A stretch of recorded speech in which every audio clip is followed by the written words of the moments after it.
Hi hello.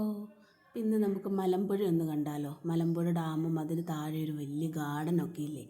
ഞാൻ പണ്ട് 4-ലോ 5-ലോ ഒക്കെ പഠിക്കുമ്പോൾ ടൂറ് പോയ ഓർമ്മ എനിക്കുള്ളൂ കേട്ടോ. അന്ന് ടീച്ചർമാരുടെയൊക്കെ കൂടെ കൈയൊക്കെ പിടിച്ച് കുറേ പിള്ളേരുമൊക്കെ ആയിട്ട് വരിയായിട്ട് അവർ പറയുന്നതൊക്കെ അനുസരിച്ച് ചുറ്റി നടന്ന് കണ്ടൊരോർമ്മ. അത് കഴിഞ്ഞ് പിന്നെ ഇതുവരെ അത് പോയിട്ട് പോലുമില്ല.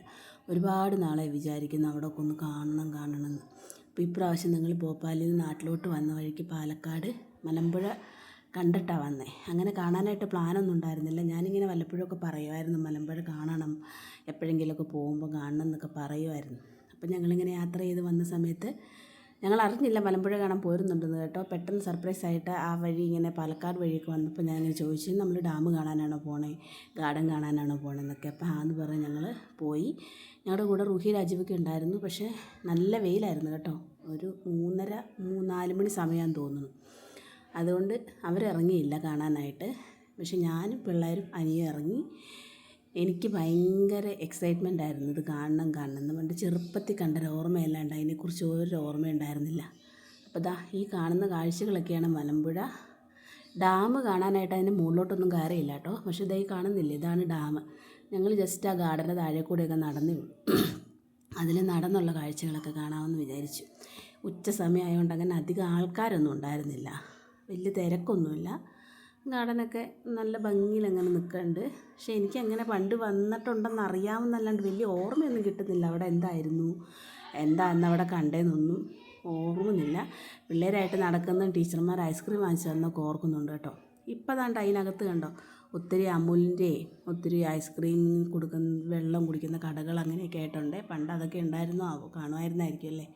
അതൊന്നും ഓർമ്മയില്ല. നമ്മൾ 80s ഉള്ളവർക്കൊക്കെ അറിയാമല്ലോ, അന്ന് 5-6-4 ടൂറ് കൊണ്ടുവന്ന് പാലക്കാട് ഫാൻറ്റസി പാർക്ക്, എറണാകുളം, കൊച്ചി അങ്ങനെയൊക്കെയല്ലേ. അങ്ങനെ പോയതാണ്. 1 ഡേ ടൂറായിരിക്കുമല്ലോ. രാവിലെ പോയി വൈകുന്നേരം തിരിച്ചു വരികയും ചെയ്യണം. ഇതാണ് കേട്ടോ ഏകദേശം ഡാമിൻ്റെ താഴെ നിന്നുള്ള കാഴ്ചകൾ. അവിടെ ഒരു തൂക്കുപാലമൊക്കെ ഉണ്ടായിരുന്നു 2 സൈഡിലുമായിട്ട്. ഞങ്ങൾ ഇതിലെ കൂടെയൊക്കെ കയറി നടന്നു. പിള്ളേർ ആദ്യമായിട്ടാണ് തൂക്കുപാലത്തെ കയറുന്നത്. കയറിപ്പോൾ തൊട്ടവർ ചോദിക്കാൻ തുടങ്ങി, ഇതെന്താ അനങ്ങുന്നേ, പൊട്ടുമോ, താഴെ ചാടുമോ എന്നൊക്കെയുള്ള ചോദ്യങ്ങളായി. പിന്നെ എല്ലാം പറഞ്ഞൊക്കെ കൊടുത്ത് അങ്ങനെ ആസ്വദിച്ചൊക്കെ പോയി. വെയിലിൻ്റെ ഒരു ബുദ്ധിമുട്ടുണ്ടെന്നല്ലാണ്ട് പക്ഷേ കാഴ്ചകളൊക്കെ നല്ല രസമുണ്ടായിരുന്നു കേട്ടോ കാണാനൊക്കെ ആയിട്ട്. നമ്മൾ ഈ പാലമൊക്കെ കടന്നിറങ്ങി അങ്ങ് ചെല്ലുന്നത്, നിങ്ങൾ കേട്ടിട്ടില്ലേ മലമ്പുഴ യക്ഷി പാർക്കെന്ന്, അങ്ങോട്ടാണ് കേട്ടോ. അതിനൊന്ന് കാണണമെന്നുണ്ടായിരുന്നു. ഒരിടയ്ക്ക് ഭയങ്കര വിവാദമായിരുന്നില്ല യക്ഷി പാർക്ക് എന്നൊക്കെ പറഞ്ഞിട്ട്, അതായത് എന്തൊക്കെയോ. അങ്ങനെ അതുമൊക്കെ ഒന്ന് കണ്ട് ചുറ്റി അടിച്ച് തിരിച്ച് വരാമെന്ന് വിചാരിച്ച് ഞങ്ങളങ്ങനെ നടപ്പ് തുടങ്ങി. വലിയ കുഴപ്പമൊന്നുമില്ല. ചൂടുണ്ടെങ്കിൽ അത്യാവശ്യം അഡ്ജസ്റ്റ് ചെയ്തൊക്കെ അങ്ങ് പോയി. അഞ്ജലി ഇടയ്ക്കിടയ്ക്ക് പറയുന്നുണ്ട്, ചൂടെടുക്കുക, വാ പോകാം, വെള്ളം കുടിക്കണം, മടുത്തു, അങ്ങനെയുള്ള പറച്ചിലൊക്കെ ഇടയ്ക്ക് ഉണ്ടാവുമല്ലോ. അങ്ങനെ ഞങ്ങൾ കാഴ്ചകളൊക്കെ കണ്ടിങ്ങനെ നടന്നു. തൂക്കുപാലത്തിൽ കൂടെ കുറേ നേരമൊക്കെ നടന്നു. ഞാൻ ഇവിടുന്ന് ഡാമിൻ്റെ കണ്ട കുറച്ച് ഫോട്ടോസൊക്കെ എടുത്തു. മുകളിൽ കയറി കാണാനൊന്നും പറ്റിയില്ല. ഈ ചൂടത്ത് മുകളിൽ കയറി ഡാം കാണുക എന്ന് പറഞ്ഞാൽ വളരെ ദുഷ്കരമായൊരു കാര്യമാണ്. അതുകൊണ്ട് താഴെ ഗാർഡനിൽ കൂടെയൊക്കെ നടന്ന് ഞങ്ങളിങ്ങനെ കാഴ്ചകളൊക്കെ കണ്ട്. ദാണ്ടേ നമ്മുടെ യക്ഷി പാർക്ക് കണ്ടോ, യക്ഷി ഇരിക്കുന്ന കണ്ടോ, കാനായി കുഞ്ഞിരാമൻ്റെ പ്രതിമ അല്ലേ. ഇതാണ് സംഭവം. അങ്ങനെ അതൊക്കെ കണ്ട് ഞങ്ങളങ്ങനെ നടന്ന്. ചെറിയ തണലൊക്കെ ഉണ്ട് കേട്ടോ, ഇരിക്കാൻ ഇടയ്ക്ക് ബെഞ്ചുകളും കാര്യങ്ങളൊക്കെ ഉണ്ട്. സൈഡിൽ നമുക്ക് റെസ്റ്റ് ചെയ്യണമെങ്കിൽ കുറച്ച് നേരം റെസ്റ്റ് ചെയ്തിട്ടൊക്കെ നടന്നാൽ മതി.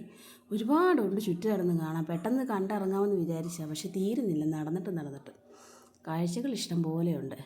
എവിടെ നോക്കിയാലും വെള്ളവും ചെറിയ ഇതൊക്കെ ആയിട്ട് നല്ല രസമുണ്ട് കാണാൻ. പിന്നെ അത് കണ്ടോ, അതിൻ്റെ പൊക്കത്തോടെ റോപ്പ് എന്ന് പറഞ്ഞ പരിപാടി ഉണ്ട് കേട്ടോ. അതിൽ കയറണമെങ്കിൽ നമ്മൾ താഴെ ഇറങ്ങിക്കഴിഞ്ഞ് റോപ്പേക്ക് കയറാൻ പ്രത്യേകിച്ച് ടിക്കറ്റ് എടുത്ത് അതിൻ്റെ മുകളിൽ കയറി ഇരുന്ന് വരണം. പക്ഷേ ഈ വെയിലത്ത് റോപ്പേ കയറി ഇരുന്ന് വരുന്നതും കണക്കാണല്ലോ, അതുകൊണ്ട് കയറിയില്ല. അതാകുമ്പോൾ നമുക്ക് ഡാം മൊത്തം കാണാം. ഇതാണ് ആ പാർക്ക്. നമ്മൾ മെയിനായിട്ട് സ്കൂളിൽ നിന്ന് കൊണ്ടുവരുമ്പോൾ ഇതിനകത്താണല്ലോ കളിക്കാൻ കൊണ്ടുപോകുന്നത്. പക്ഷേ ഇപ്പോഴത്തെ അതിൻ്റെ അവസ്ഥ വളരെ ശോചനീയമാണ്. എല്ലാം നശിച്ചു പോയി കേട്ടോ. ഒന്നും അങ്ങനെ പിള്ളേർക്ക് കളിക്കാൻ ഉള്ളൊരു യോഗ്യതയിലല്ല കിടക്കുന്നത്. അവിടെ ഇവിടെയൊക്കെ പൊട്ടിയും പൊളിഞ്ഞും. പിന്നീട് അത് ആരും മെയിൻറ്റെയിൻ ചെയ്തിട്ടില്ലെന്ന് തോന്നുന്നു. അതിൻ്റെ ഒരു ശോചനീയ അവസ്ഥ കാണാനുണ്ട്. ദാ ഈ കിടക്കുന്ന ട്രെയിൻ നിങ്ങൾ കണ്ടോ. ഞാൻ പണ്ട് ചെറുപ്പത്തിലൊക്കെ വരുമ്പോൾ ഇതാണെന്നൊന്നും അറിയില്ല, പക്ഷേ ഇതിനകത്തോടെ റൗണ്ട് അടിച്ച് നമുക്ക് കയറിയിരുന്ന് കാണാനൊരു ട്രെയിൻ ഇങ്ങനെ ചുറ്റി നടക്കാമായിരുന്നേ. നമ്മുടെ ഈ ഭോപ്പാലിലെ സർസാപ്പേട്ടയിലൊക്കെ പോകുമ്പോൾ കാണത്തില്ലേ, അതുപോലെ. പക്ഷേ ഇപ്പോൾ ഇതൊന്നും വർക്കിംഗ് അല്ല. അങ്ങനെ തന്നെ കിടക്കുന്നു, പൊട്ടിപ്പൊളിഞ്ഞ് നാമാവശേഷമായി. ഒരു ഉപയോഗവും ഇല്ല. അവിടെ ഇവിടെ ഓരോ മൂലയ്ക്കൊക്കെ ആയിട്ട് ഓരോരോ പാഴ്സ് കിടപ്പുണ്ട്. റെയിൽവേ പാളമൊക്കെ അതുപോലെ ഉണ്ട്.